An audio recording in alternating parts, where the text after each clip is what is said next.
ladies and gentlemen, and welcome to the Center for International Governance Innovation. My name is Andrew Thompson, and I'm a Senior Fellow here at CIGI. It is absolutely wonderful to see such a packed house tonight for tonight's event. I would like to thank our public event sponsor, Wordsworth Books, for the ongoing support of the CIGI Signature Lecture Series. You will find Wordsworth in our lobby after the lecture, selling copies of the book, I Am Malala. Tonight's special event price for the book is $20, which includes tax. We invite you to stay after the lecture tonight for a community reception and book signing, which is sponsored by CIGI. To reduce wait times at the book signing table, we kindly ask that you hold off on taking photos until all the books have been signed. Following tonight's talk, our guests will be speaking briefly with the media, and then they will be joining us for the reception, so do please stay and join us. I would also like to thank and to extend our thanks to our co-sponsors for tonight, Wilfrid Laurier University, Global Peace Center Canada, and Conrad Grebel University College. A special thanks go to Janab Zeb, Executive Director of Global Peace Center Canada, and Tim Dunay, Associate Professor of Global Studies at Wilfrid Laurier University. Both men were absolutely instrumental in bringing our guests here to Waterloo tonight. Thanks also go to all of you for joining us, and that includes our online audience. Following tonight's address, there will be time for questions, and please remember to state your name and to keep your questions brief. And here to introduce tonight's speaker is Lowell Ewart, Director of the Peace and Conflict Studies Program at Conrad Grebel. Following remarks by Zinedine Yousafzai, we will hear from his wife, Tourpake Yousafzai, who will say a few words. Then we will be joined by Neil Arya, the Chair of the Board of the Global Peace Center Canada, and he will moderate tonight's discussion. So to get things started, please join me in welcoming Lowell Ewart.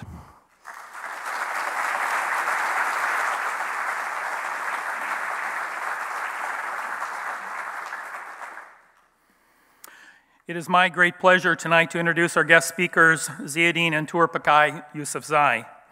They are often introduced as the parents of Malala, and while they did indeed raise a very extraordinary child, I've become aware over the last few years how extraordinary her parents are too. They say that an apple does not fall far from the tree, and this is certainly the case with the Yousafzai family. The courage and tenacity that Malala has shown to advocate for education, especially for girls, grows out of a deep commitment to education and peace that is also shared by her parents. While in Pakistan, Zinedine managed and ran a school, and for this work he was threatened. This challenged him to redouble his work for peace, his efforts for peace, not to stop them.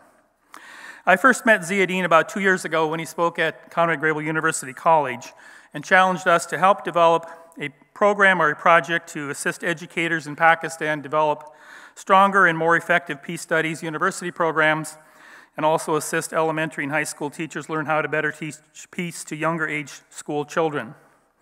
Zinedine's challenge led to the formation of the Global Peace Center Canada that has brought together educators from 5 different universities, Laurier, McMaster, Rotmans, St. Jerome's, and Conrad Grebel, as well as a variety of other people, Rotarians, NGO workers, and peace workers, who have worked to develop this nonprofit to promote peace education. A particular focus of this work will be in regions of conflict such as Pakistan, and Zinedine is the honorary chair of this organization that is now housed at Conrad Grebel University College in the Center for Peace Advancement. Zinedine's tireless work for peace has resulted in a project that has begun working with a consortium of universities and schools in Pakistan to advance peace education, and we hope to bring a delegation of these educators to Waterloo, Wilfrid Laurier, and the University of Waterloo in fall. Of the over 150 universities that exist in Pakistan, only 13 have a peace and conflict studies program or offer some peace education. And of these, only a few are more than 5 years old. As one Pakistani educator put it, he said, "Peace studies in Pakistan is like a newborn baby. The field is open, the issues are multiple. We want a dialogue with those of you who have worked with peace studies university programs and gained the benefit of your experience." While we do not know the outcome of this work that Zinedine has inspired, We do know that without his encouragement, support, passion, vision, the work that is organized here out of Waterloo region would not have happened. This ability to inspire others to personally get involved for peace is probably one of Ziauddin's strongest attributes, and he has the perfect platform for that. He is currently a Pakistani diplomat in the United Kingdom, where he also serves as the UN Special Advisor on Global Education. His wife, Tur Pakai, will also say a few words. Tur Pakai was born and raised in a remote village in Pakistan where she was not able to receive an education. However, she was a champion of education, supporting Malala, Ziauddin, and others who stood up for peace and education despite the threats. She is a peace leader in her own right. She takes inspiration from her faith and has said, truth has to come and falsehood has to vanish. Upon arriving in the United Kingdom after Malala's ordeal, Tur Pakai learned the importance of education herself through simple reading and writing. She now has become an adult student learning English and culture while in the United Kingdom. Please join me in welcoming Ziauddin and Tur Pakai tonight.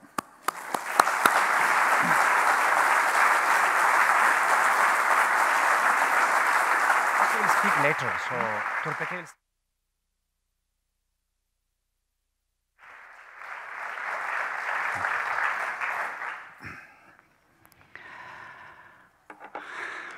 Assalamu alaikum. Hi.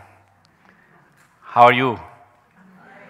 Thank you, Lowell, for introducing me and my wife.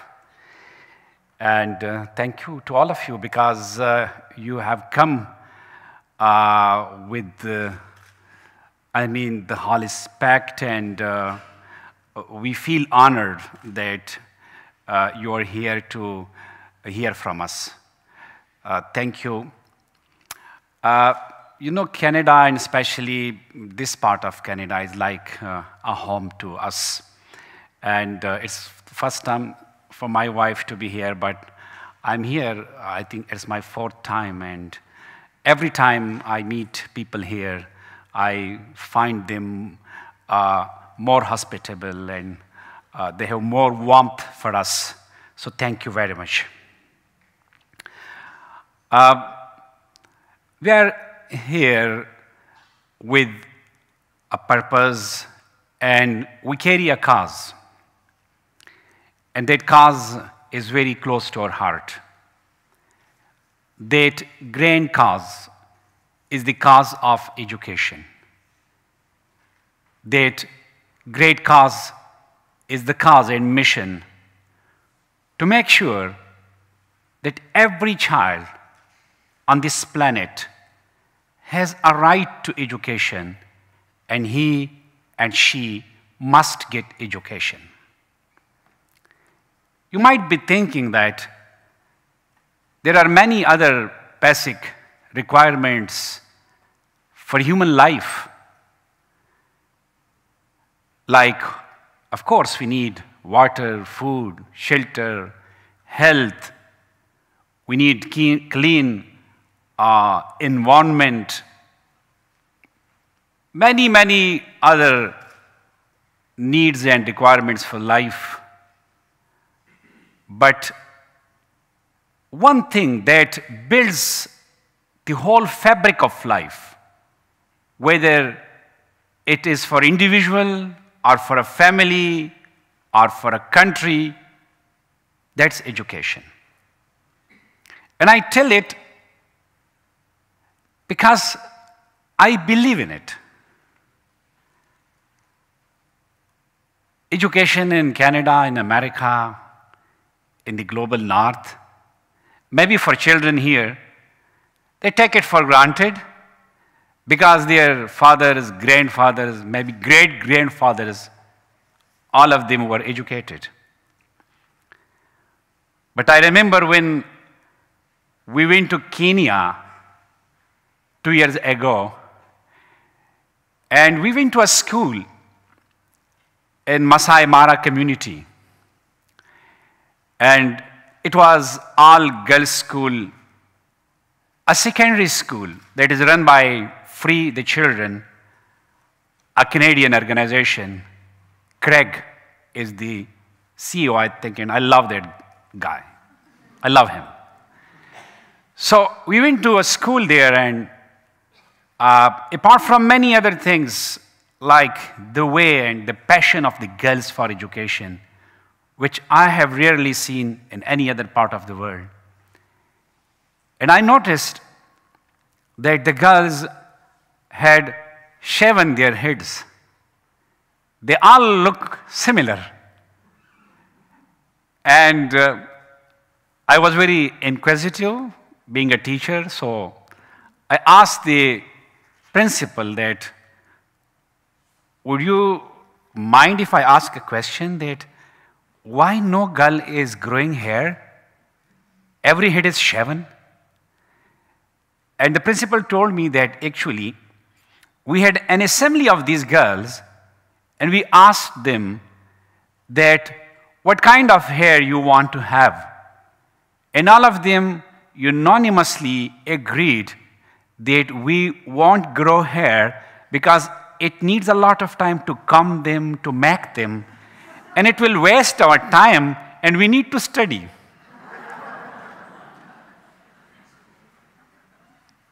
And you still be thinking that it's weird. One can keep long hair, and one can still work. But when you find something new, which you have never seen in your life, you sometimes do things where you look a bit strange.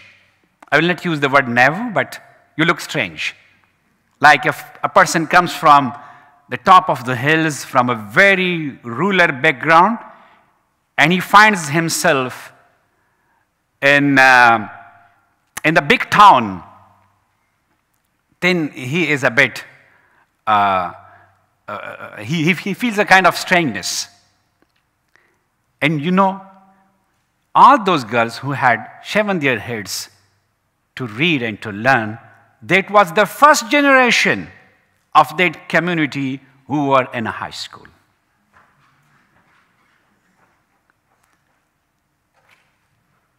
So, then I was thinking of my own story, that how when I found myself in a village in the north of Pakistan, and in that small village, in a small muddy shack, small muddy house with 2 big rooms, and in that very poor village, I was living and I was growing up with my parents and my 5 sisters. And I thought that my parents were very kind to me and to my older brother who educated us, who sent us to school, though they were not kind to my sisters and to their daughters because they never saw the face of a school. And my wife, Turpekai, who is here, she went to school for some weeks, and when she realized that she's the only girl in the classroom, all her cousins are playing on the rooftops and in the fields, in the streets. So she left the school. And she joined her peers and cousins, and that was the end of the school. And nobody asked her, why has she left the school? Why is she not going to school?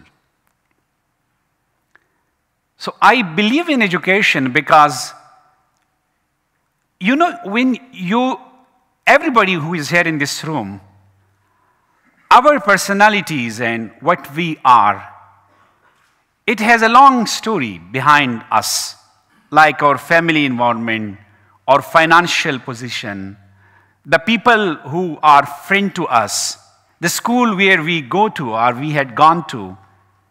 All these make our personalities and our character. And when I was thinking later, in my later life, that what changed me? Because in a house where I was favored compared to my sisters, they were not sent to school, I was sent to school. My parents had big dreams for me and my brother, but their only dream for their daughters was to get them married at the earliest. And small discriminations, even in the distribution of food, good food given to boys and lower kind of food given to girls, and no dreams for them. But education, I'm thankful to my father, who was a clerk in a mosque, and it was also a kind of a pressure, a social pressure was on him, even about my education. Because being a religious scholar, he was supposed to send me to a madrasa, not to educate me in a modern school to learn science and biology and chemistry. Computer was not there at that time. Yeah. So he sent me to a school, and it was a big, daring step for him. Because some of the people in the village used to tell, look at this Maulana. He is a Maulana, he is a scholar of Islam, and he is sending his son to the modern education. But my father knew the importance of education because he traveled in India, and he met inspirational leaders like Gandhiji and Badshah Khan, and even he saw Muhammad Ali Jinnah speaking to big gatherings. So he was a well-learned person, and that's why he also believed in education, but only for boys. And like in my childhood, I also went through few discriminations, like being bullied by my cousins and friends, or my class fellows especially, because of my stammering.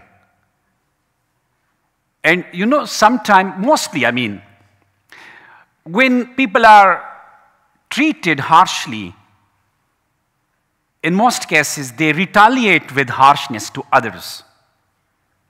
When they are discriminated, then they think that discrimination and coercion is the way of life. But education taught me a different thing.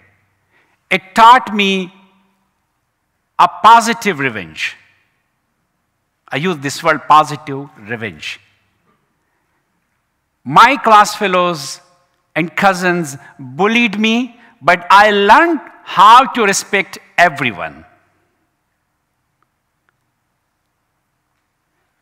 I saw discrimination in my own home and house, and I saw discrimination towards girls in the village, but I learned, because of education, that how much it's important that there must be equality between girls and boys in the community. And if I saw a kind of hostility and antagonism between the cousins in our Pashtun society, I learned that we must accept the otherness of others and love each other. So as education changed me, that's why I believe in education. And I thought that before that I had married, so I was a very romantic boy. And I was many thoughts about everything. And I was thinking that if I marry one day with this beautiful lady, and if I have a daughter, I will name her after Malalai of Mewand. Malalai of Mewand, I think it will take a long time if I tell her story. You may Google her name, Malalai of Mewand. She was a legendary heroine in Afghanistan who at the age of 18, when in the Second Anglo-Afghan War, the Pashtun and Afghan fighters were leaving the battlefield. They were fleeing away from the battlefield. And this young girl who was assisting these soldiers, the fighters, she saw it and she was very confused and very troubled. And she went to the top of a mound and raised her voice, Kapamewan ki shahid nashwi, grana lalia benangele disat ina. That means that if you don't sacrifice today for your freedom, that will mean that somebody is keeping you alive for a shameful life. And that voice has such a great power that the fighters came back, they fought bravely, and they defeated the British Army. And this girl, Malala Yousafzai, her that moment of bravery and of her voice and of her courage, they tuned with history. Sometimes incidents tuned with history. And she became a legendary heroine in Afghanistan. And I thought that if I have a daughter, I will name her after her. The reason was not that she will also have a sword and fight and God forbid, not at all. The reason was that Malala Yousafzai had her own identity. In patriarchal societies, girls and women are known by their male members of the family. I always tell this story that if a father or a husband takes his wife to the doctor, he escorts her, and the doctor asks about the name of the lady, he says, okay, write Mr. So-and-so's wife. He doesn't say that, okay, she is Torpeke, she is Salma, she is Aisha, she is this and that. So I thought that this Malala Yousafzai has her own name. She is not known by any father, brother, and son. She is an individual. And she has the power. She has the voice as well. And I thought that, okay, if I have a daughter, she will be named after her. And she will be a powerful person. And that name really had a power. Really had a power. And I think that as there was my belief in education, so right from the very beginning, Malala had big dreams pinned on education, because she was thinking that if she is educated, she will be a wonderful lady of the community. And what I did, I don't remember that I would have spent half an hour with her to tutor her in a particular subject. I don't remember. I just let her to be her. I just praised her small moments in her early life. Like if she spoke something wise, I appreciated her. Oh, well done, my daughter. You're amazing. Which you all do. I believe that all of you encourage your daughters and sons. And that is the thing a parent must do. And whenever I'm asked that what special mentorship you have for your daughter, and I say, don't ask me what I did. Rather, ask me what I did not do. I did not clip her wings. So when Taliban banned girls' education, it was unacceptable for me and for Malala, because when you believe in something that it's everything for the community, for the society, which we can build on, through which we can progress, and some bad guys come and they say, okay, you can't go on this road of progress and development. It is blocked, completely blocked. I mean, how one will feel if you have a destination and you have covered thousands of miles, and all of a sudden some guys came, okay, you can't go to your destination because I'm the guy to control you and to decide about you. Then there your courage and their boldness speaks. Because we believe that living in subjugation, losing all your liberties and your freedom, it is better to live one day with honor and human dignity rather than to live for thousands of years in subjugation of someone. And that was the reason that Malala stood for her right of education, but this was not a Taliban fight, not a fight with the sword. It was a fight with the pen. Her voice was very powerful. And I always tell people that when it comes to your rights, your own voice is the most powerful voice. And I mean, you don't need always a talib to raise your voice against him. If a child finds being bullied in a school, he should raise his voice. If a man or a woman being coerced or discriminated in a workplace, there is discrimination in salary, in wages, he and she should go to the boss and raise his and her voice. It's unacceptable. So raising one's voice is very much important. And that was the reason that when she raised her voice, believe me, that voice, you know, Taliban have inflicted unbelievable, inhuman atrocities on the people of southern Pakistan.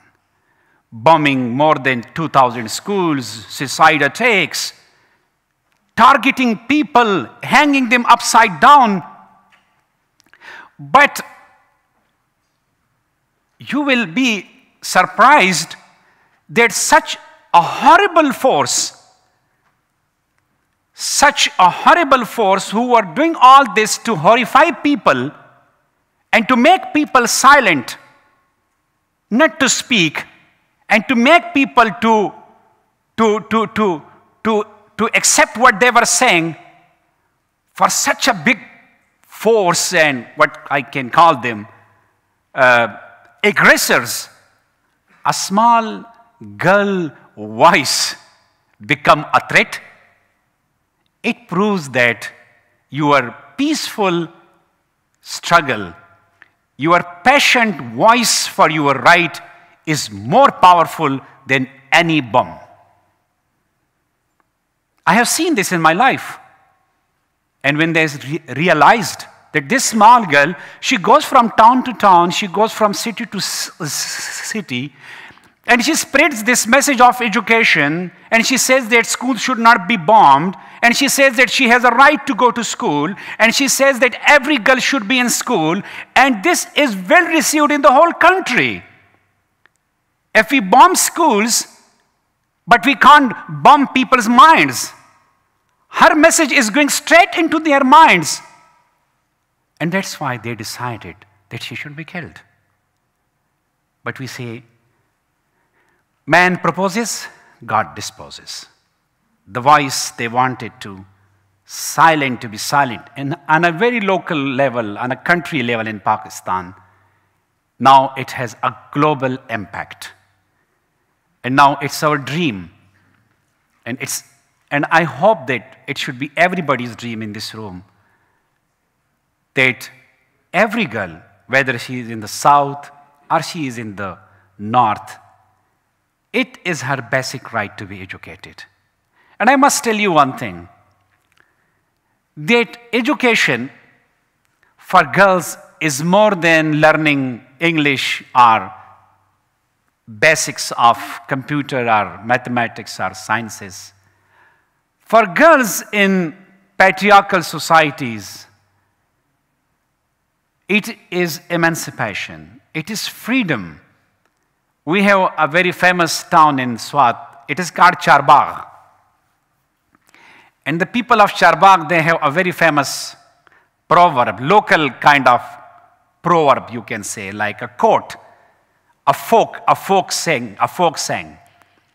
And they say, they are very business-minded people. And they say, oh God, give me a son and let me do my job then. That means that the sons didn't do businesses. So I make it in a different way that give your daughters education and let them do the other things by themselves. If they get quality education, now leave it to them. Then they will have, if they are given 12 years of quality free education, then you don't need much to work for other rights. Once she educated and she knows herself and she knows that she is she, then she will come forward, she will fight for her social rights, political rights, and every right that she has. So that's why I believe in education. And that's why I am very pleased that Global Peace Center in Canada, they are working hard. They had a team went to Pakistan. And they are working that how peace could be included in the curriculums of education. And how, like, this is my final word, when we see a lot of terrorism in many parts of the world.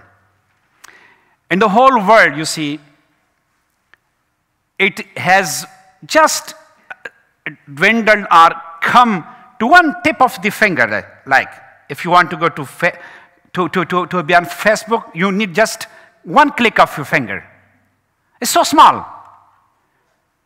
So in this small world, due to a huge technological transformation, if we want to fight against terrorism, so the most powerful weapon is education. Because if you want to kill bad ideas, you can kill them with good ideas. And for the countries like Canada and America and other developed world, if they want to have a deterrence against terrorism and extremism, education, I mean, some countries have nuclear deterrence for their security. I think that the real deterrence for a country's security and safety is education. With this note, thank you very much.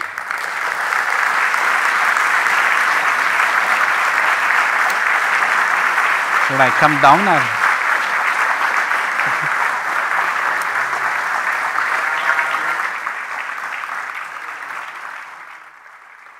Oh, so moving.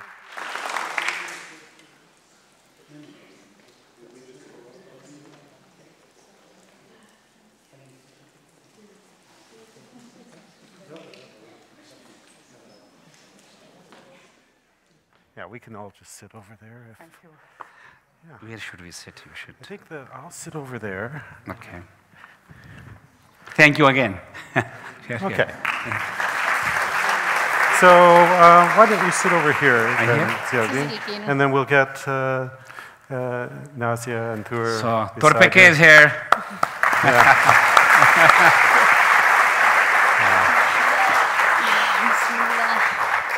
I'm Neil Arya, as Andrew mentioned. I'm a family doctor and chair of Global Peace Center Canada.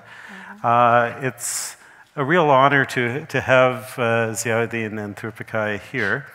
I was thinking about myself as chair and you as honorary chair, and I was thinking of other analogies of, like, say, the Governor General and the Queen comes. You are the real chair. Or no, then I thought a better analogy is, you know, a child, you know, when mom's going to come and you got to clean up your room and get everything all ready.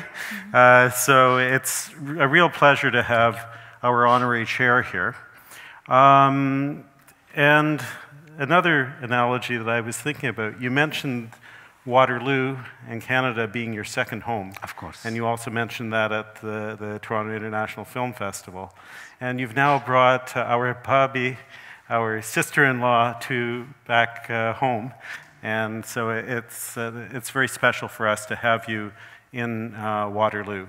So it's not just a place where you've got an honorary doctorate through Wilfrid Laurier, but it's special. Now, I must say that, I mean, if you go to a country which is not your hometown and you go all alone, that's one experience. It's not bad. But when you go with your wife, that's a different experience. So take your wives. Now, we're going to have questions from the audience in a few minutes and then some online. Okay. But I thought that we would start off maybe by asking Thur a couple of questions. Okay. And then we can move on to asking you some questions and then getting questions from the audience. So the first question relates to what Lowell said about one of the famous axioms that guides your life. You say, truth has to come and falsehood has to vanish. Could you explain that a bit more to us? She's going to speak in Pashto, and Nazia Zeb is going to help translate it. دروغ وخت ختمېدل پکار دی او د رښتیا وخت راتلونکی دی نو ته لږ دا موږ ته ایکسپلین کړه چې ستا څه مطلب د دی نه زما دا مطلب دی چې رښتیا چې نو هغه چېرته په دروغ نشي بدلېدی هغه رښتیا وي هغه ښکاره کېږي هغه نشي پټېدی چې اوس څوک که ډېر ښه دغه کوي خو چې هغه دروغ وي هغه هر څه په دروغ وي نو اخر د هغه انجام داسې چې هغه دروغ ښکاره شي او چې رښتیا وي نو هغه خلکو ته هم معلومه وي او هغه ښکارېږي هغه ښکاره کېږي نو رښتیا به چېرته هم نه پټېږي So truth cannot be replaced by wrong, and she believes in truth, and truth always prevails. That's what she believes in. Okay. Another question, just getting to a more personal level, and I'm going to ask each of you to answer in turn. What does Malala get from her father? I'll ask Thur. And what does Malala get from her mother? I'll ask Ziauddin. Which one would like to take the question first? From me, your question. It is for the first time I'm hearing Yes. this question, because we are rarely together. Yes, so what does Malala get from her mother? Which characteristics? And then she can say what she gets from her father.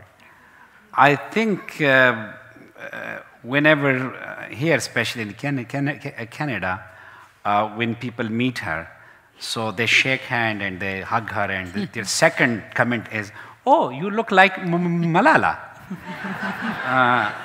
And I just do this thing. It's okay. It's okay. It's okay. Because I remember when Malala was a very small baby, so she was more in color like me, darker. And as she grew old, she became fairer and whiter, so like her mom. So I make a complaint that when she was not much beautiful, she was like me, and when she's becoming more beautiful, she becomes like a mother. This is one thing. In appearance, she is more like her mom, not like me. Though she says that her nose is like my nose, somehow. And we joke about it also. She tells me that it's good that you have married this beautiful lady. Otherwise, what would have been look like? It's just a joke. Also, I must say that she has two major traits in her personality which are most of her mother. One, that she is very wise. This lady, she's very wise. Because when, before marriage, I married her because she was beautiful. That was the only thing, because you see, we don't have datings, or we can sit together, and we just, in a village, you see a girl and distant cousins are in somewhere on the way she goes to her home, and you have an eye contact, or not even an eye contact, you just like her. Then you can't call her, and in those days there were no phones even, no mobiles. You know that, okay? So the next thing is that you tell to your dad and mom that I want that girl. So I think that later on I realized that how intelligent she is. And this, because of meeting her and discovering her prudence and wisdom, I was again feeling very upset that how many girls we are losing their potentials by not educating them. So she's very wise, and Malala is also very wise. And also, one more thing, that, I mean, some people are very sharp in their wit. They can answer things very sharply in no time. I'm a bit weak in that. She is very smart. One day, we had, I mean, like a showbiz magazine, okay? And we were newly married, and we were just joking, so. On the title of the magazine, there was a showbiz couple or something, so a beautiful lady, and I didn't notice that a boy is also standing there. But I just told her, look, Torpekai, how much beautiful this girl is. And she told me, what about the boy? So, so that is another thing, that sharp wit to answer things with minimum thinking. Thank you. So now we will ask Torpekai. No, wasta suway che Malala sa sukam khuyuna pa Malala ki That's my How she is like her father. Nusta kam khuyuna pa Malala Maki oi the Malala kam khuyuna chi di aga zamana di tisi oi the plar pa ki sa khuyuna di adeta Malala ki the plar dir khuyuna di پلارس قابل له تاسو اورېدل دا خبرې نو ملاله ډېر خبرې د ملاله کې د پلار دي. She feels that Malala is more like her dad. او صبر پکې زمانه دی. She is very patient like me. تا دي ګران دی ګن تا دي کوي. زه لږ صبر کوم. او زموږ د دواړو پکې ډېرې خبرې دي. She is a combination of both of us. Yeah. Thank you. Now, Andrew, do people usually line up at the microphone, or how should we do things? Okay. As people line up, if they have questions, we'll take the first question online, and this is from Candace in Milton. And so I believe this is meant for you, Ziauddin. How can local community members support the pursuit of equitable education globally? What can we do locally to support something globally?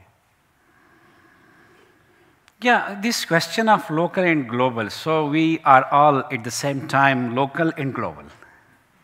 Am I right? I mean, here in Waterloo, in a local community, you have very much diversity. You have people from different languages, ethnicities, and cultures. The thing that is needed is harmony in society. And I think that local communities, what they can help through to contribute to global harmony and global peace, I think integration is very much important. Quality education with integration of the society. It helps but the question is about equitable education. So I think how can local community members support the pursuit of equitable education globally? Yes, so that is the question, that equitable education, it starts from your home. It starts from your home. How you treat your sons and daughters, whether your treatment is equal to both of them. And this parenthood, this is something that you make an effort every day.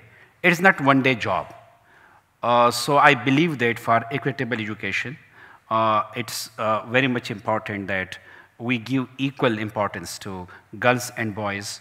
And if you find in our community, if a family is not interested in education of girls, we should motivate them. And In curriculum, there must be contents which encourage boys to be good fathers, to be good brothers, and to believe in equality. And the same is for the girls, because as I told in my talk, that unless and until you stand for your rights, it will not work. So the girls should have their own role models, and they should believe in themselves, and they should be out of this inferiority complex that they are in any way less than boys. That will lead to equitable education, I think. Thank you. You may add to it, I don't know, but it's okay. Yeah.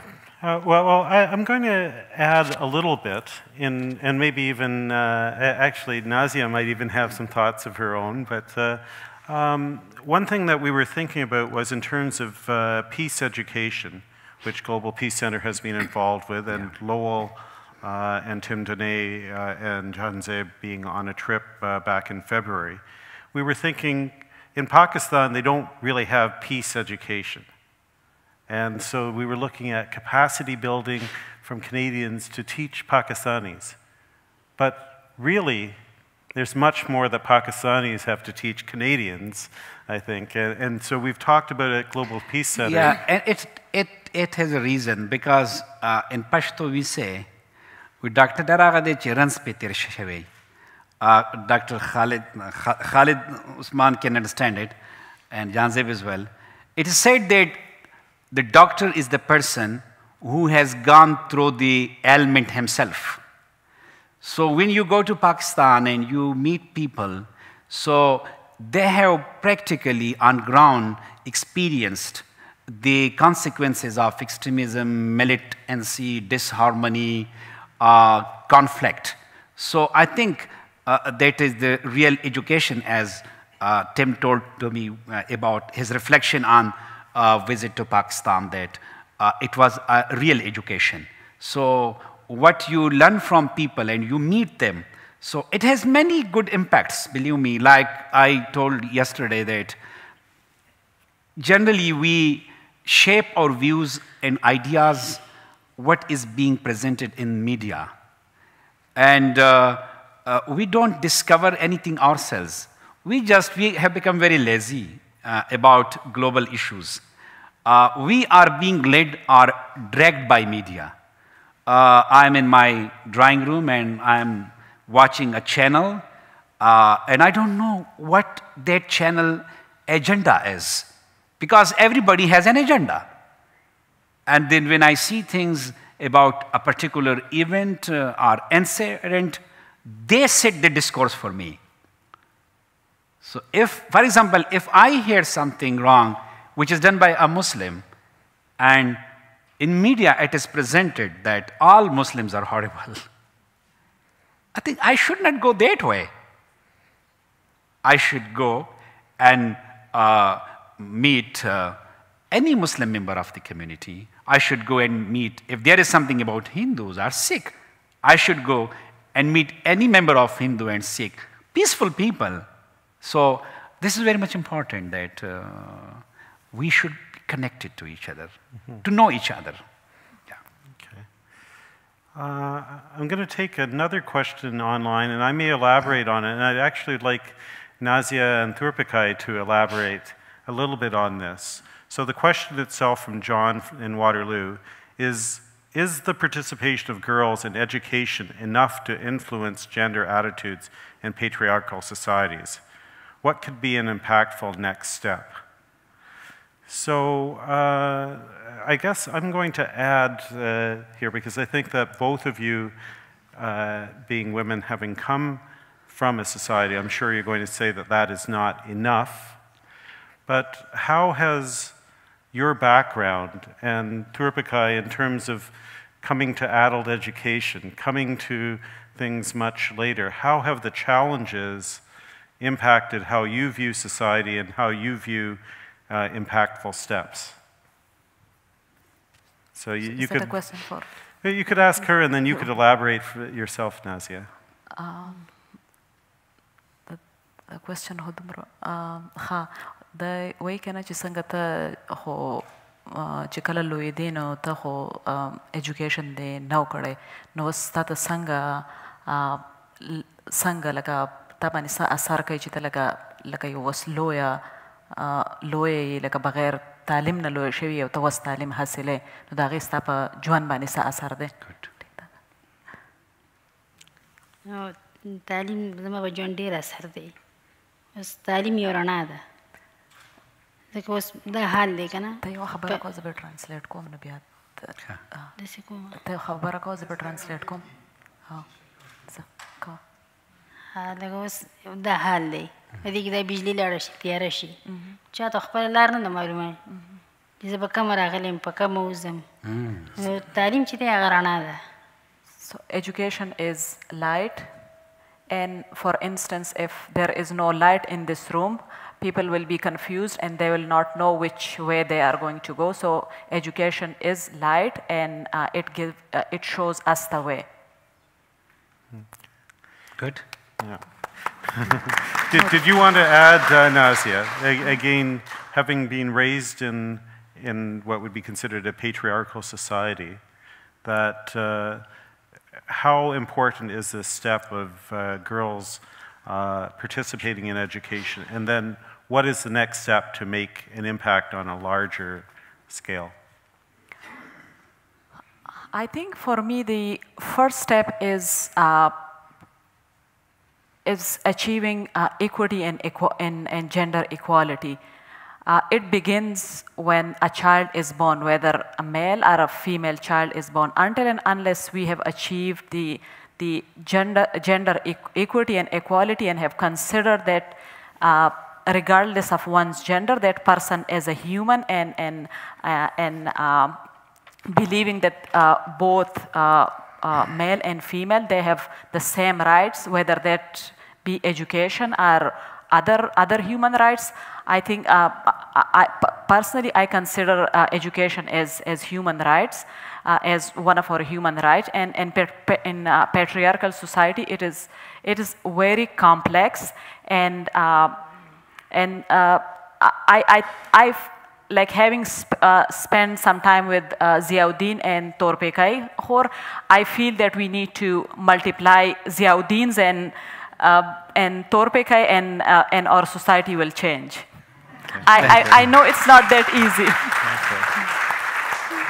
We'll let Ziauddin also weigh in on this, but please come down to the microphone if you've got any questions. Yes, as Torpekai said, and she well said that education is light, and if there is darkness in this hall, and you don't know how to exit and which way to exit. So I personally feel a big change in Torpekai because of a little bit education, which is she getting in UK. Like few weeks ago, we were in a shop. It was Waitrose shop, what that's called. I mean, in a grocery shop, and this is a big shop and a big store, and we collected different stuff, food stuff, in a basket, and we were standing in a queue. And she patted me on my shoulder and told me, "You are in the wrong queue." And I said, "Why?" She told me that this queue is for the trolleys, and you have a basket. And I said, "How do you know?" She said, "There is signboard is hanging up from the roof." And I hugged her, Thank you.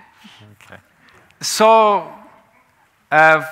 for gender, I mean, to influence gender attitude, two things are very much important. I mean, the question is very long, and it means that when there is equality, gender equality, I mean, how girls' education can influence that. Two things are very important in patriarchal societies. But I must tell you that in very modern societies, there are people who live with patriarchal mindset. What will you do of them? That is a big challenge. I have seen in England people who are living in London with a patriarchal thoughts, with a patriarchal mindset. They are exceptional, but we'll talk about them. But two things are very important. Number one, I was addressing a very big Pashtun gathering in Germany, in Frankfurt. And there were 600 men and some 50 women. And I told them that, look, and there was just a divide between the men and women. And I told them that you have to stand for your rights yourself. These men will never give you your rights. And to get your rights, you should get education. So the first important thing is that girls should be educated. Not only basic and primary education. 12 years of education, which unlocks their potentials and make them leaders and empower them. So that's very much important. And number two, I mean, these men have been very unjust and unfair towards their sisters and daughters since centuries. This must change now. This must change now. Men should learn humanity. They should learn human dignity. Just a biological difference, in two bodies, doesn't make you superior in any way.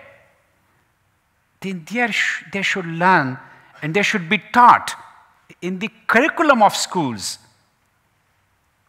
that men and women are equal. This is very much important.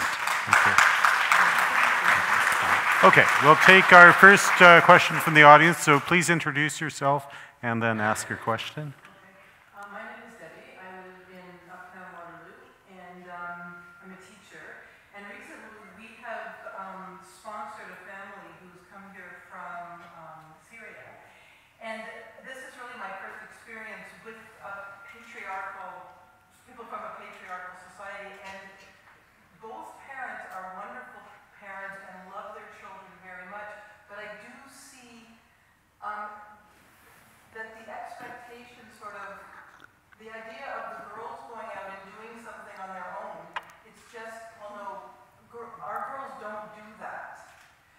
And it's not that they're less, or it's not that they're not equal, it's just that they don't. And I'm wondering, with your experience, if you were to talk to your parents, let's say again, and say, okay, my sisters should go out, and how would you convince somebody who believes that out of love they're doing this and it's the best for their children, but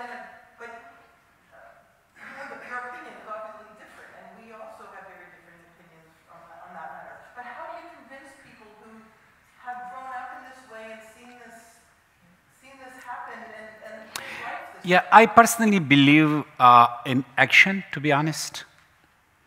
And I always say that, it has been said by somebody else, but I believe in it, that actions speak louder than words.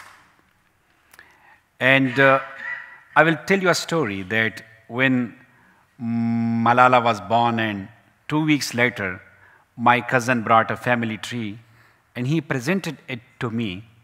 And at that time, I had only one girl and no sons. And when I looked at the family tree, there were all men. Fathers, grandfathers, great-grandfathers, sons, grandsons. And I looked at the tree and I thought that, what should be after my name? And I picked up a pen, drew a line and wrote Malala Yousafzai. My cousin, you see, he was looking with a grin on his face in an ironical way that, look at this crazy man. He's writing a girl name in the family tree, which has never been done before. I didn't say anything. I smiled. And I told to my heart that, my dear cousin, I mean it. And believe me that very cousin, for him, Malala's name in a family tree was something strange and maybe unacceptable. But the same guy, he wrote a long poem on Malala when she became a voice for girls' education. So we can change people by examples, but we should have more role models in our community. And every community has people whose work and whose worth should be highlighted through media and through gatherings. I think Like, for example, when my mother used to motivate me towards education, may God bless her soul in peace, and she was so much fond of education. This is very strange that she was extremely wanting that I should get education, but she never thought that her daughters should go to school. And she herself she had never been to school. So women in such societies, they have accepted it as their fate that they will be uneducated, illiterate, and it is not their job. Their only job is to wash clothes and to bring children, that's it. So I was telling about my mother's, but I forgot the real point. Yeah, so as an example, in terms of people dealing with Syrian refugees, I also have a refugee health clinic. Yeah, so my mother, how she used to motivate me, she was very simple. She did not know how one should have the skill of motivating, but she used to tell me, okay, Mr. So-and-so was very poor, and his father had no money, and he was a very poor person, and he got education, and he used to learn in a lantern light, and he used to live in a mosque, and used to be going to school, and now he's in bank. And now Mr. So-and-so is a doctor. So such examples motivated me. Okay. Thank you. Thank you. I gave a very long answer. Yeah.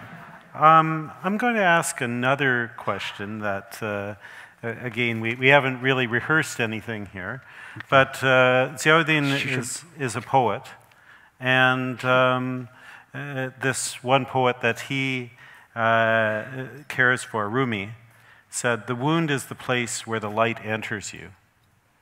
Now, you have been wounded. You talked about your own personal wounds and Malala being wounded. How is it that you, having been wounded, are able to come to a positive end and other people aren't? Is that merely a function of education, or is there something else inside that, brings out that positive? Yeah, as I told my story before this, that I believed in positive revenge in a way. This word revenge is not a good word, but I'm using it to explain my point of view. Like if you are discriminated in your childhood, you have two options: to discriminate others. If you are bullied, you have two choices: to be respectful or to bully others. Or if many other things which happen into your life, bad things. So sometimes people retaliate to others in a bad way, but it was kind of my training in my life that I have been very patient, and I have learned how to fight with patience and peace for my rights. So it was really a very big wound when Malala was attacked. And even today, there are moments when we think of that trauma. We cry and we are emotional. But I think it's healthy. And you are a doctor, it's healthy. And it's useful for you yourself and for humanity in general to be patient, to be peaceful. Somebody asked Malala that why are you not revengeful? Because you have faced a deadly attack from Taliban. They wanted to kill you. Doctors did a miraculous job and God saved you. And so have you any revengeful thinking against Taliban? And she gave a very good answer, and I agree with her. She told that, look, revenge needs hate, and I can't hate anybody. I don't have any hate. So hate burns you yourself as well. So, and this vicious circle never ends. Retaliations, revenges. So somewhere you have to be peaceful to others, and you have to transform the community and yourself. And the power of being peaceful, I think it's much more than the power of being violent. And I have seen it. Thank you. Yeah.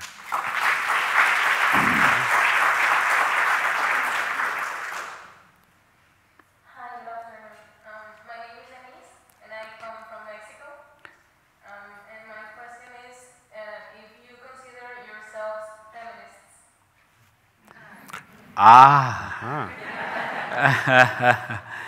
Yes, you can take me as the first Pashtun feminist.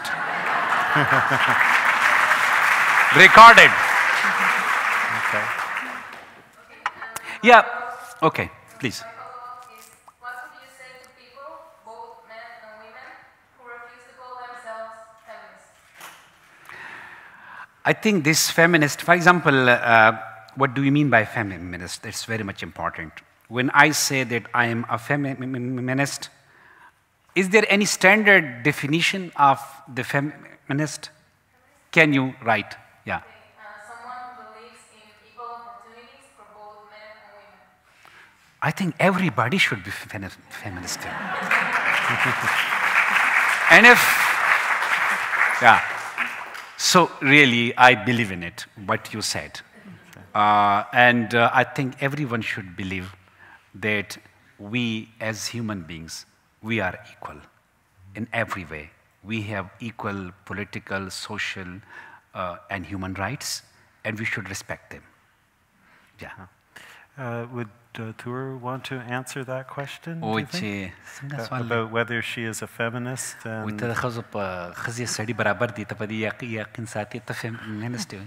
ما ته وایي لکه داسې خبره چې برابر دي خو صرف په دې د دې پین خبره ده چې دا سړي سره ومي نو بس دا یو ژوند تېروي که دا ښځې سره ومي نو دا یو ښه ژوند تېروي دې ته لارې ښودلی کېږي په کور کې دي که هغه په بهر دي که هغه په هر ځای کې دي صرف د دې پین خبره ده نور ښځه سړی یو شی Wow, wonderful. So, she believes men and women are equal, and it's when we educate men and women, they can do anything they want and they can achieve anything and want. And she used the example of pen, if women as a symbol of education. So if women and both men and women get education, they are equal, but if they get a chance to get education, they can do anything they wish to do.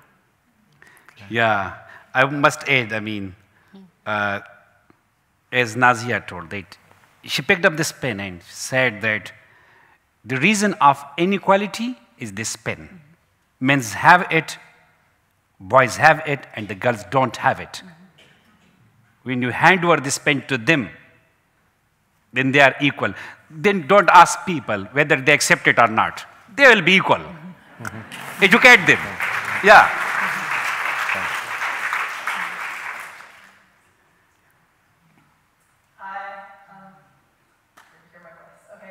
My name is Sarah. I'm from Guelph. I work here at CIGI. I'm a part-time graphic designer. And sorry if I don't ask this in the most eloquent way, but I was wondering, okay, you were very supportive of Malala and her message before she was shot. And I just was wondering, what did you think, or how did you feel when you heard she was shot? And if you ever had moments of doubt about her mission or your mission when her fate was more uncertain? Does that make sense? Yeah. So what you're asking is whether his thoughts or their thoughts were different when it seemed like Malala might not survive. Yeah, because, I mean, it's an amazing story, and you've got this amazing platform now, but it also has a happy ending. And there must have been a time where that wasn't a guarantee, and you felt like it was worth it in those hours. I'm sorry, it's a very personal question, but it's... Yeah, I think nothing is personal about us. People ask everything. Thank you very much for your question. I think what you mean that after that attack, so what were our feelings and response to it? I think in the beginning, when we didn't know what will happen to her in the next few minutes, in the beginning, next few hours, it was very difficult time.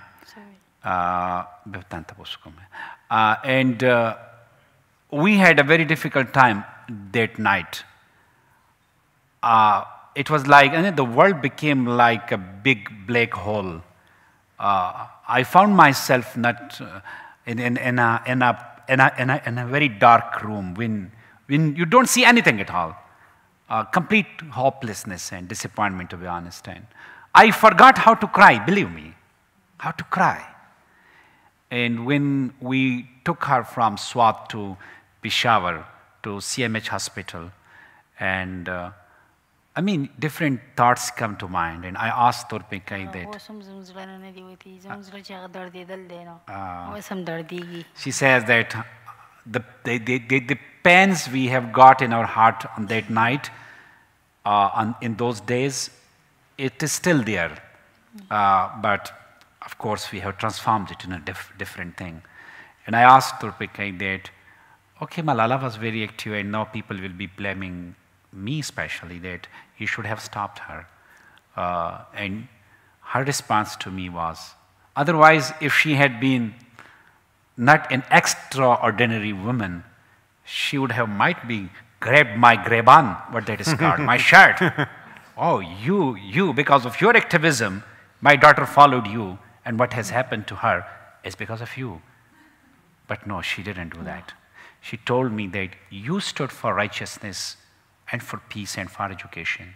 She stood for righteousness and peace and education.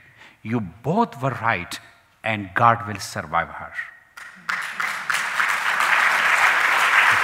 And that was the only moment and the first time I thought, and that thought was gone when I got that comment from my wife. Because when I go out of my home, I always tell this story. So people look in a mirror to look at their coat and jacket and just to their mustaches. And I just stand in front of this lady. How do I look? And when she says, okay, then I go out.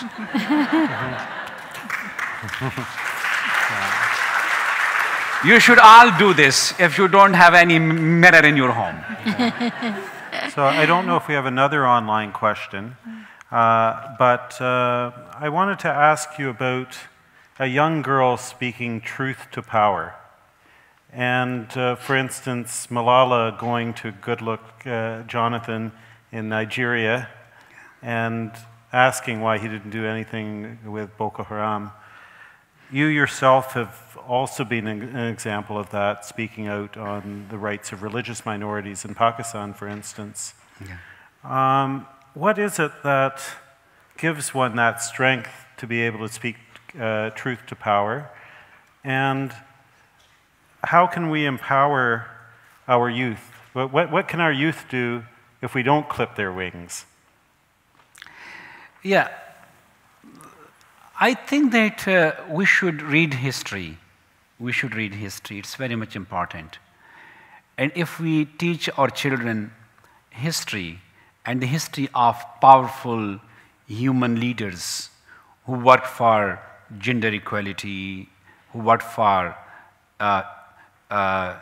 general equality in society, and who worked against apartheid or color discrimination, I think those great leaders, when you listen to them and when you read their stories, it has a power. It brings a power to your own personality as well.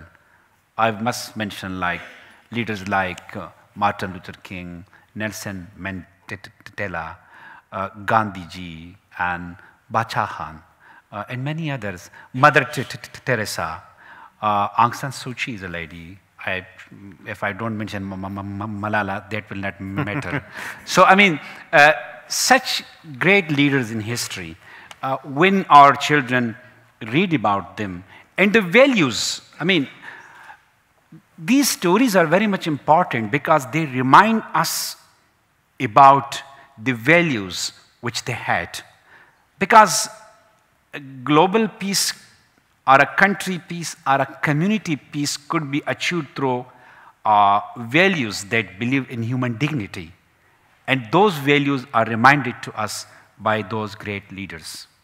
If they are prophets or political leaders, but there are some who are very much accepted. But how about the role of youth, though? Younger people.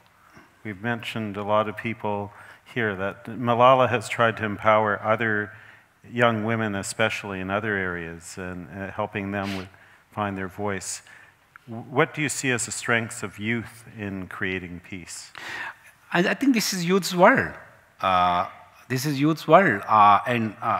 We have, during our visits to different parts of the world, like in Kenya, in Nigeria, in Jordan, we met a girl in Zatari camp, and her name is Mazoon.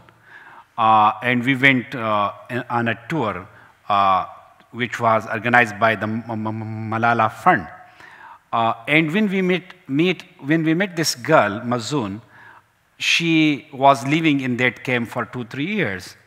And she was so much passionate for education that she used to go from tent to tent to collect girls and boys, to motivate their parents, to send them to the camp school. So she's called now Syrian Malala. But I mean, we can multiply these young leaders, but this is very much important that they meet each other, they collaborate, and they connect to each other. And once we will have an army, the word army should I use or not, but we should have an army of peaceful youth, peacemaking, peace builders of youth. And they're the most powerful people. They will change this world. Yes, of course.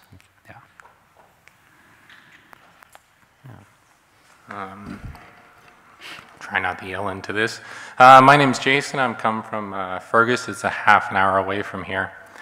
I was just hoping you could expand upon what you had said earlier about having patriarchal thoughts in their mind, because although I think everybody would agree that education is a great sort of emancipator in these things, I think there is a risk of that being a little Pollyannish, meaning, I mean, we're here in Canada where women are graduating from secondary education, post-secondary education at rates greater than men, and yet we still have a wage gap, we still have a work gap in the homes, a real glass ceiling. And so I'm just wondering about the disconnect there.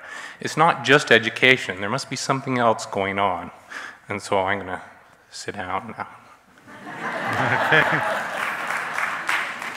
Thank you, it's a good question. So he means that education will not resolve all the issues. I agree with you to a great extent, but I disagree in a way that though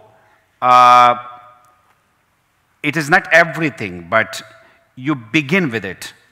And it becomes everything later on in a way. For example, I give you an example.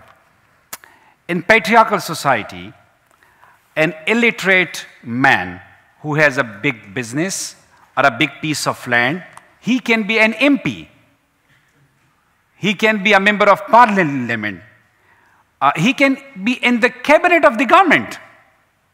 But when you think of a girl, she may be the daughter of a feudal lord, but if she's not educated, she can't have any role at all. So as you mentioned that even girls are more educated than men, but when it comes to the leadership of different corporations or to different political portfolios, they still lag behind than men. The reason of that is not that education is not helping. The reason of that women are not more in power. So unless and until we have more women in politics and in power, that kind of gender equality is still a dream. Education empowers, that means education empowers. That doesn't mean that when you are a graduate and you are graduated and educated, it's a license that you will have equal wages, you will have equal opportunities to head different corporations, or you will have equal opportunities to have political positions. It doesn't guarantee that, but it really guarantees the power that if you are discriminated, you stand for it. That's my point. I don't know it's explained or not. You are there and I'm here. I don't know. Is it okay? Thank you. Okay. There was an online question that's disappeared, and it was from Jennifer from London, and it probably relates to even the clips that we saw at the beginning that were in the film He Named Me Malala, and that relates to the role of the media in promoting peace. Yeah. That certainly the media was involved in your lives, but how is the media critical in terms of promoting peace? Yeah, I think media can make a miss and can make a peace in many ways. Like I remember that when in Swat Valley, Taliban started violence and militancy, so their news took the banner headlines of the newspapers. So if they did something wrong, it was highlighted in the newspaper, and more horror was spread by the media. And different discourses and talk shows which went in those days in Pakistani media, those talk shows were supportive to their ideology. They were not challenging them. They were not giving a different discourse or ideology to the people. So that is why media, as my experience is, media can play a very positive role for peace, and it's a very powerful medium because most of us, as I already told, that we believe in what is being shown on media. That's why that we should not wholly solely assign ourselves and depend on them. We should be always critical what is shown there. But media can play a positive role, yes, of course. Now, are there ways that we can promote media doing that, shedding light rather than heat, as some people would say?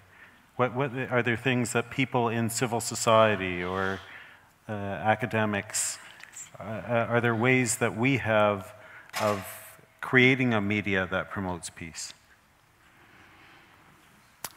I think, you see, there is a big problem with media because media generally sell news, and you know bad news are sold at a high price. So, as I already told that rather than trusting much on media and just giving this task to them, this human-to-human connection is very much important. Though we can invite them and we can ask them to highlight it. If they will sell it, they will come. But if there is no price, then we should not just depend on them. And this human integration between different communities, between the different ethnicities of the society, it's very much important. I mean, if, for example, in Canada, there is you and John Zeb and Lowell and people from China, there are occasions when you all meet together. That is the beauty of the society, and that brings peace, and through that we know each other. So that's very much important. I believe in human connection and human integration with each other. Okay. We actually just have time for one last question. We wanted to wrap up around 8:30, so you're at the microphone. Stephen Fisher, I'm a teacher from Stratford. Two-part question, if I could. First part, could you give us some numbers? How many girls in Pakistan today go to school, elementary school and secondary school, say as a percentage of all the girls in the country? And second, Pakistan is a democracy. The government is elected by the people, the voters. They do have the power to guarantee the right of girls to go to school and to enforce those rules, but they do not. And why do they not? Thank you very much. So I think girls' education, we are very poor in girls' education in Pakistan, and if I'm not wrong, maybe some flaw, because we have different statistics when it comes to the number of children. I think that only 20 to 25% of the girls are in school, and The rest is huge population of Pakistani people. They are living in the rural areas, and they don't have access to education because of the scarcity of basic facilities, or because of social norms, and many other reasons. So really, it's a big number. And as far as I know, some 25 million children, both girls and boys, they are not in school in Pakistan. It's a big number. Your second part of your question is, the government, yes. We met Prime Minister Nawaz Sharif last year, and I think Malala asked him that you have promised that you will increase money and budget for in GDP, the percentage for education, but you have not done it so far. And the Prime Minister told her that, look, we have military operations and a lot of money goes to it, and we cut from other sectors, and that's why we don't have enough money for education. And Malala smiled and told him that, Honorable Prime Minister, you know and I know that we are not poor. We have the money, but you know and I know where the money goes. And he was very right. So I think that's a big question. If we don't spend on education, and I always tell this to the people, if the poor countries, poor communities, poor families, whatever they are, if they want to be rich, they should invest on education. So unless and until we work on our human resource, Pakistan is a very rich country when it comes to resources. We have emeralds, we have gold, we have coal, we have petrol, we have rich fertile land, we have water, we have forest.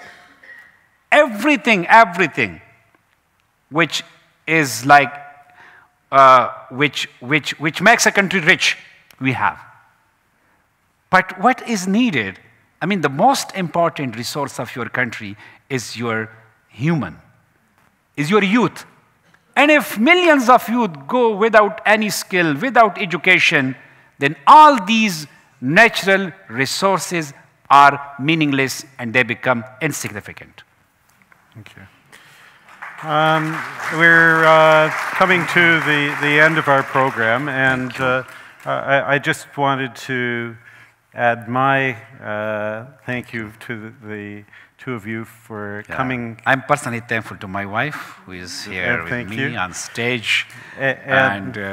On behalf of Global Peace Center Canada, I also wanted to thank Wilfrid Laurier, Conrad, Grebel, CIGI for allowing us this event. For people who want to support our mission of creating hope and opportunity for positive societal change by providing peace education to the leaders of tomorrow, those who want to support our curriculum efforts, our scholarship efforts, there are pieces of paper to make contributions. So you can get those outside. Yes. So thank you again, and I'll leave the floor back to Andrew. Thank you very much.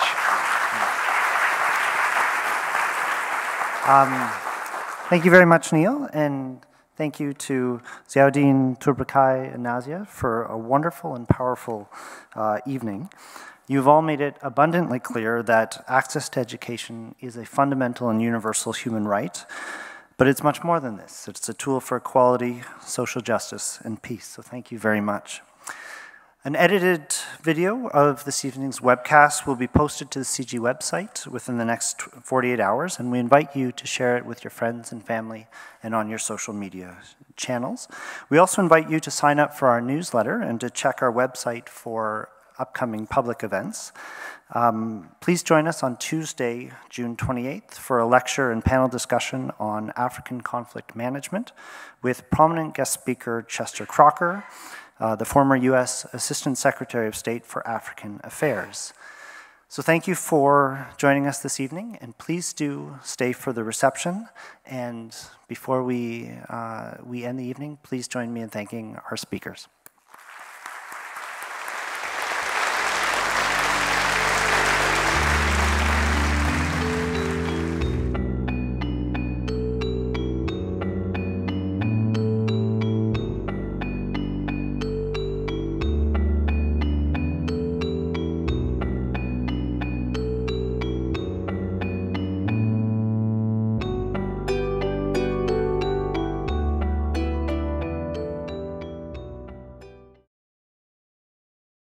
Education in Canada, in America, in the global north, maybe for children here, they take it for granted because their fathers, grandfathers, maybe great-grandfathers, all of them were educated.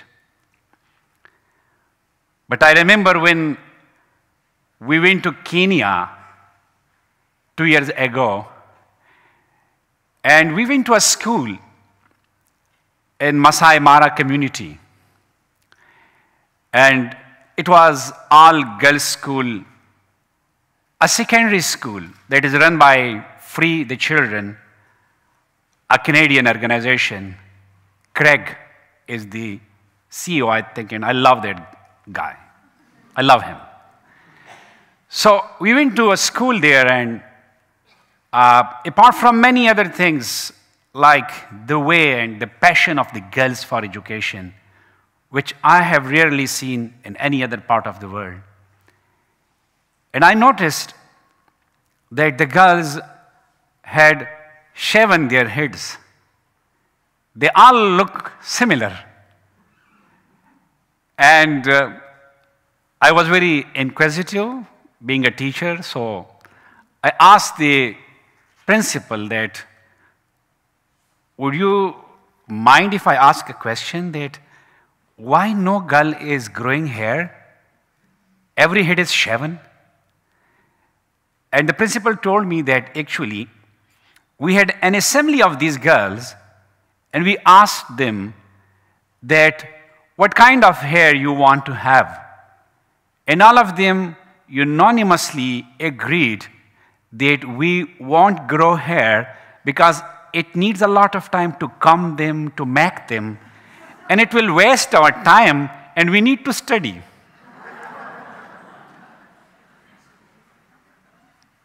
And you still be thinking that it's weird. One can keep long hair, and one can still work. But will you find something new? Following remarks by Zinedine Yousafzai, we will hear from his wife, Tourpakay Yousafzai, who will say a few words. Then we will be joined by Neil Arya, the chair of the board of the Global Peace Centre Canada, and he will moderate tonight's discussion. So to get things started, please join me in welcoming Lowell Ewart.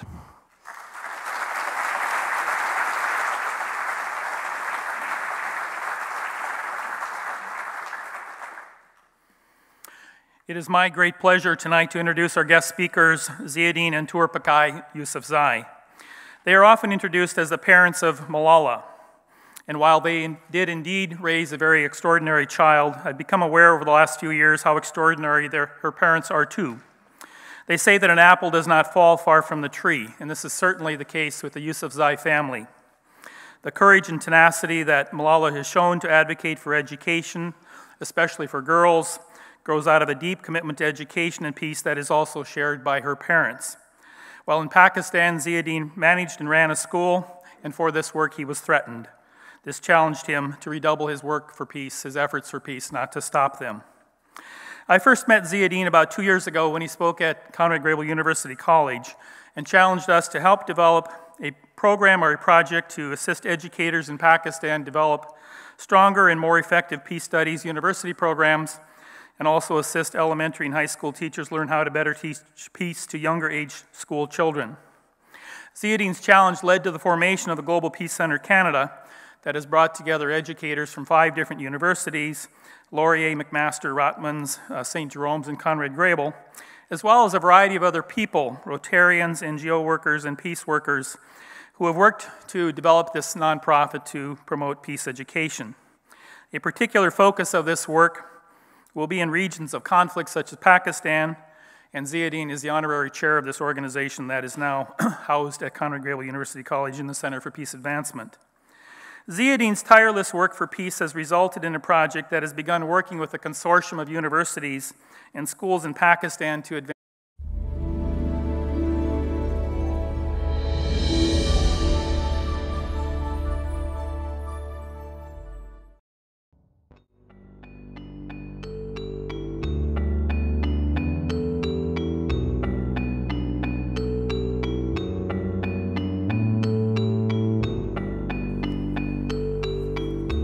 Good evening, ladies and gentlemen, and welcome to the Center for International Governance Innovation. My name is Andrew Thompson, and I'm a senior fellow here at CIGI. It is absolutely wonderful to see such a packed house tonight for tonight's event. I would like to thank our public event sponsor, Wordsworth Books, for the ongoing support of the CIGI Signature Lecture Series. You will find Wordsworth in our lobby after the lecture, selling copies of the book, I Am Malala. Tonight's special event price for the book is $20, which includes tax. We invite you to stay after the lecture tonight for a community reception and book signing, which is sponsored by CIGI. To reduce wait times at the book signing table, we kindly ask that you hold off on taking photos until all the books have been signed. Following tonight's talk, our guests will be speaking briefly with the media, and then they will be joining us for the reception, so do please stay and join us. I would also like to thank and to extend our thanks to our co-sponsors for tonight, Wilfrid Laurier University, Global Peace Center Canada, and Conrad Grebel University College. A special thanks go to Janab Zeb, Executive Director of Global Peace Center Canada, and Tim Dunay, Associate Professor of Global Studies at Wilfrid Laurier University. Both men were absolutely instrumental in bringing our guests here to Waterloo tonight. Thanks also go to all of you for joining us, and that includes our online audience. Following tonight's address, there will be time for questions, and please remember to state your name and to keep your questions brief. And here to introduce tonight's speaker is Lowell Ewart, Director of the Peace and Conflict Studies Program at Conrad Grebel. Advanced peace education, and we hope to bring a delegation of these educators to Waterloo, Wilfrid Laurier, and the University of Waterloo in fall. Of the over 150 universities that exist in Pakistan, only 13 have a peace and conflict studies program or offer some peace education, and of these, only a few are more than 5 years old. As one Pakistani educator put it, he said, "Peace studies in Pakistan is like a newborn baby. The field is open, the issues are multiple. We want a dialogue with those of you who have worked with peace studies university programs and gained the benefit of your experience." While we do not know the outcome of this work that Ziauddin has inspired, we do know that without his encouragement, support, passion, vision, the work that is organized here out of Waterloo region would not have happened. This ability to inspire others to personally get involved for peace is probably one of Ziauddin's strongest attributes, and he has the perfect platform for that. He is currently a Pakistani diplomat in the United Kingdom, where he also serves as the UN Special Advisor on Global Education. His wife, Tur Pakai, will also say a few words. Tur Pakai was born and raised in a remote village in Pakistan where she was not able to receive an education. However, she was a champion of education, supporting Malala, Ziauddin, and others who stood up for peace and education despite the threats. She is a peace leader in her own right. She takes inspiration from her faith and has said, truth has to come and falsehood has to vanish. Upon arriving in the United Kingdom after Malala's ordeal, Tur Pakai learned the importance of education herself through simple reading and writing. She now has become an adult student learning English and culture while in the United Kingdom. Please join me in welcoming Ziauddin and Tur Pakai tonight.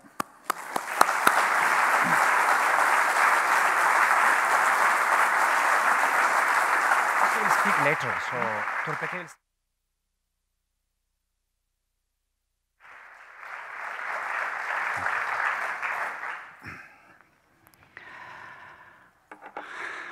Assalamu alaikum. Hi. How are you? Thank you, Lowell, for introducing me and my wife. And thank you to all of you, because you have come with the hall is packed, and we feel honored that you are here to hear from us. Thank you. You know, Canada, and especially this part of Canada, is like a home to us. And it's the first time for my wife to be here, but I'm here, I think it's my 4th time, and every time I meet people here, I find them more hospitable, and they have more warmth for us. So thank you very much. We are here with a purpose, and we carry a cause.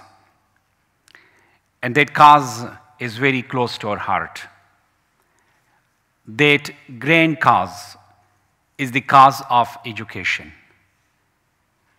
That great cause is the cause and mission to make sure that every child on this planet has a right to education, and he and she must get education.